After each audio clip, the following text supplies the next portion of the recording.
the worst jobs we've ever had.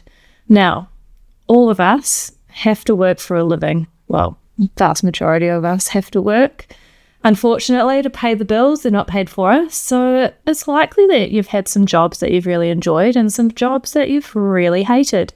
And today, Ricky and I, we're going to talk about the worst jobs we've ever had and what made them so sucky.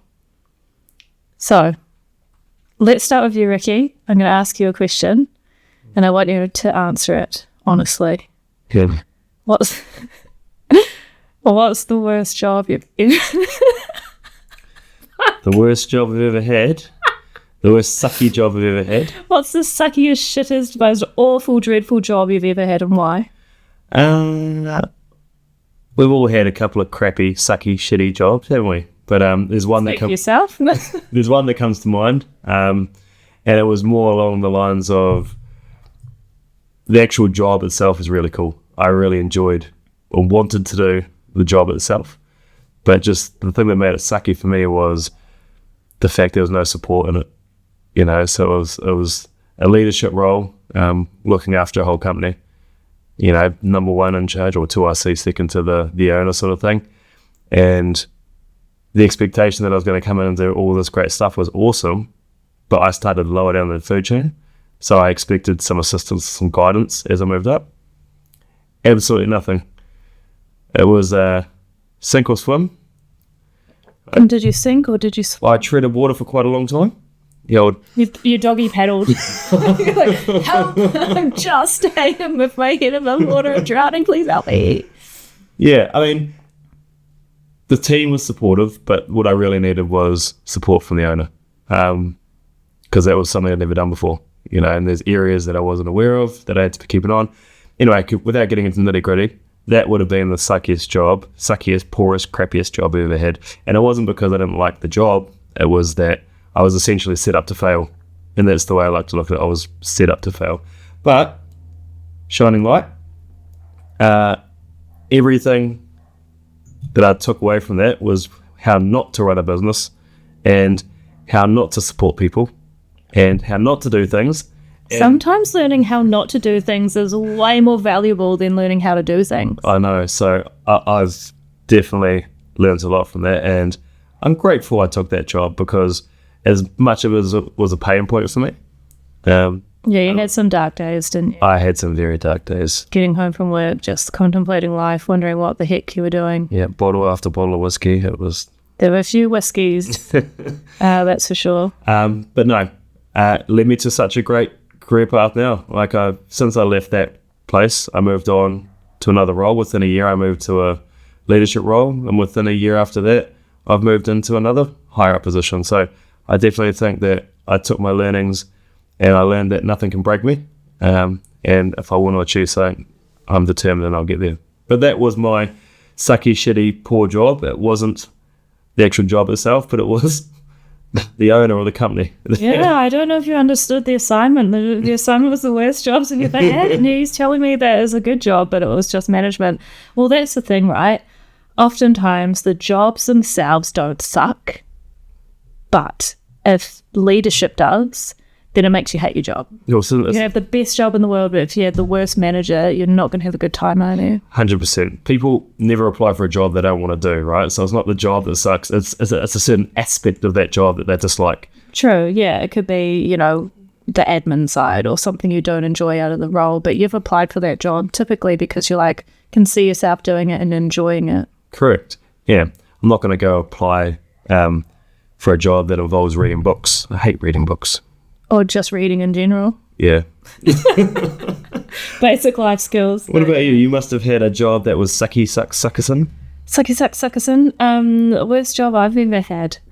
Well, I kind of feel like you. Like all the jobs I've had, I've applied for because I've wanted to do them. So I guess some of the jobs I've had I've gone into and I guess it didn't pan out the way I thought it was. Like maybe some of the requirements of the role weren't quite as they had advertised. But to be honest, like there's no job I've had that I think the job itself has been horrible. Even when my first part of my career when I was studying was working in hospitality, I loved it because I worked with the coolest people ever, and I had the coolest managers. All the people who owned the business were amazing.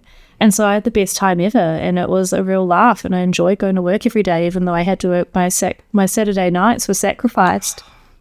You know, I had to, as soon as I had finished work at like 10 p.m, I would preload really quick and join my friends in town. I was committed, but I really loved my job. And a lot of people would hate hospitality because it's hard work and it's, really tough, but I enjoyed it for the people.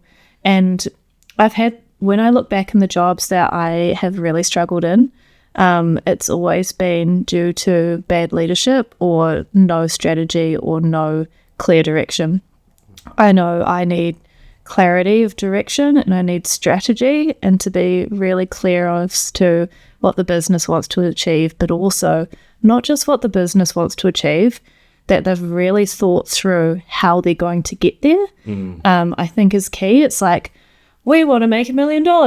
It's like, cool, go do it for us. It's like, well, what's the strategy? Yes. And I've worked in a business where there were big, ambitious goals, but very little strategic plan of getting them. So I felt that was the worst job I've ever had, because there were goals, very intensive KPIs that I had to meet, but no real strategy or way of meeting them outside of kind of throwing spaghetti at the wall and getting delegated lots of different projects and tasks. And nothing would ever get finished because we'd start a new one and a new one and a new one, and it just drove me absolutely crazy. Because I want to do a good job. I want to meet my goals. And when I don't, I feel like crap.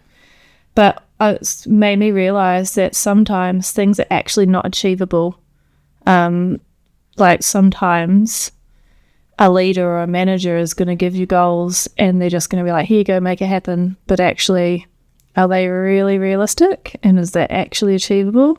I think that's the key thing to consider. Have you ever had a role like that where you've been given pretty strict KPIs, but no real strategy or plan for achieving them? Oh, I think we all do. I think people assume throughout, they're like, oh yeah, cool, I assume he thinks like me, so I'm just going to tell him to do this, he's going to go ahead and do it. When really you need to have a full understanding about where you're going, what you need to do, what's the end goal, how long you're going to, all the things you need to take into account before you actually try to achieve something.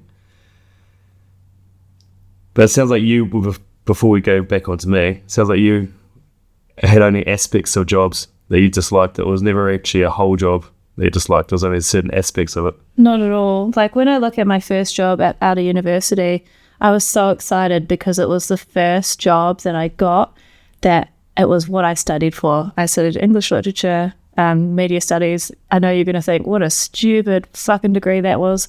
Yes, I agree. It was very silly. And I studied journalism on top of that, and I wanted to be a journalist. But then I realized they got paid pretty crappy and it was pretty horrendous hours. So I moved into PR and communications, and that really made me excited because I got to tell good news stories. So my first job was in marketing and communications, and I remember my first week just like kind of crying at my desk because I was so happy that I got to write for a living. I love writing, and I got to do that for a job. I was like, I'm so lucky. But my manager actually wasn't the greatest people manager, and they would, just not very supportive, pretty unrealistic deadlines, and also very snappy. And I don't like being snapped at. I think everyone should be treated with respect no matter what mood you're in. So that made me not really enjoy the role because I was worried about getting snapped at if I said something wrong, or just made me kind of retreat into myself. Just a real toxic or hostile work environment. Yeah. And so that comes down to leadership, but the job itself was amazing. Yeah. Well, I think we've all had those. Like I said, the one that I disliked was because of leadership, owner pretty much, and no clear direction, exactly what we were talking about before, no clear direction with all the expectations that you're going to go out and achieve all these things. Never saw them once at the business, and it's just the expectation you've got to go out and deliver this when you don't understand what you're delivering fully, and there's no information that they've been given to you. Makes it really hard to try mind read what you're trying to achieve.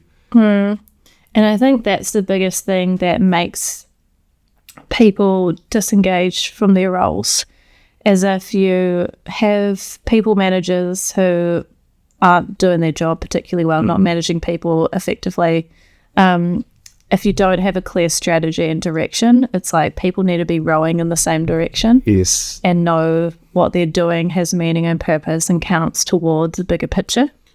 And it's like, be realistic in your expectations, because if you don't have realistic expectations, then you're just set up for failure. And when you fail, it's not nice. And that makes you feel like a crap human being and makes you question whether you're good enough. Well, 100%. I mean, I'm not saying people need to go out and start micromanaging everyone, because then what's the point in having that person if you're going to essentially be doing the work? But you need to give them clear direction. You need to say, this is what we want to achieve. Then ask the question, do you understand what we're trying to achieve? Have you got all the information you need to go and achieve it? And make them feel safe to speak up if they don't understand. Mm-hmm. If you've nailed all that, then you're in a good job, or you're in the runnings for a good job. I remember thinking back to my first job, and it was in real estate. Retail? Real estate? No. Real estate? Yeah. I was selling Lego houses for the street to my sisters. Wheeler and dealer. Did you actually? No. I was like, that is amazing. Entrepreneur. No, it was stocking shelves. At like a supermarket? No, like a everything store. Kmart? Yeah. Oh, we're not naming names. Not naming names. Beep Mart. Not Kmart. At the Beep Mart. Maybe it's the warehouse. Who knows? At the Quickie Mart. Maybe it's the Quickie Mart. And you're right. Like, I was after hours, so you're giving up your free time because obviously you're at school and stuff. I enjoyed it. Like, it was fun. The crew I was working with was fun. People might have looked at what a crappy job this guy's doing. I loved it. I thought it was fun. I got to play with toys. Late. You're not meant to play with toys. I was having the best time ever. You're like, and I got fired for playing with toys. No. No, I loved it. It was great. And then a new manager came in that I don't know what his problem was, and it was all Racist. different. just didn't like Chinese Māori boys. That's it. No, it just, and the whole demeanor of everything, the culture went downhill.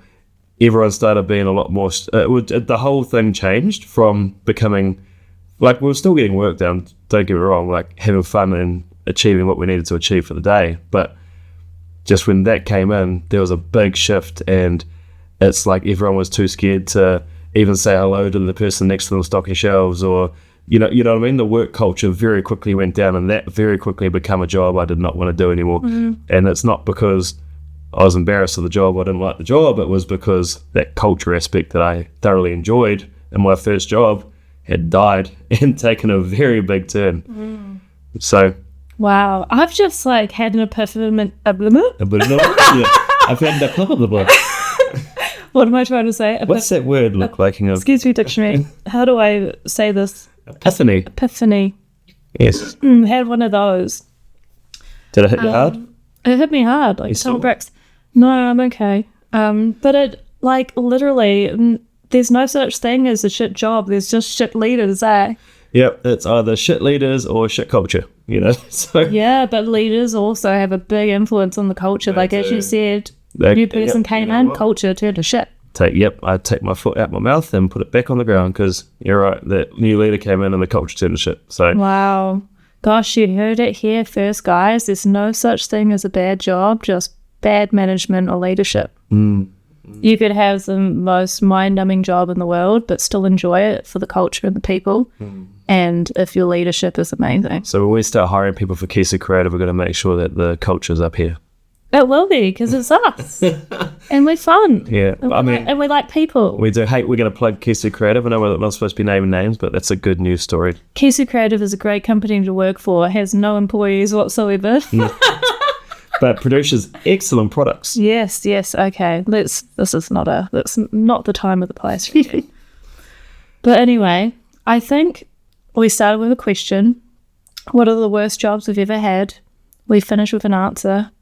the shit jobs we've had have had shit people managers. They're not actually the jobs themselves, but it's actually the leaders within the jobs that have brought down either culture or created a hostile work environment. Yeah.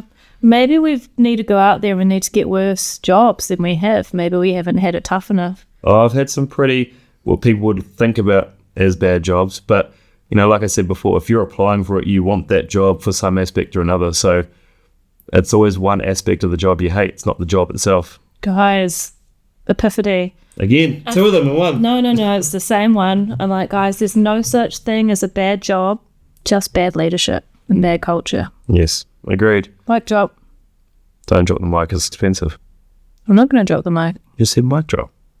It's a figure of speech, Ricky. God. Now I feel like I have to pick it up and throw it. I think that's it. They got really awkward really fast. Thank you so much for listening to Terrible Career Advice. Yes, we're pivoted. We used to be terrible life advice, but we've realised we love talking about careers. And we both have had one. Have one currently. Both still employed. Thank you. We're not career advisors, and we're probably going to give shit advice, but that's why you're listening to us, right? It's terrible career advice. Yeah. The best terrible advice you'll ever hear. You're welcome. Thank you. Bye. Bye.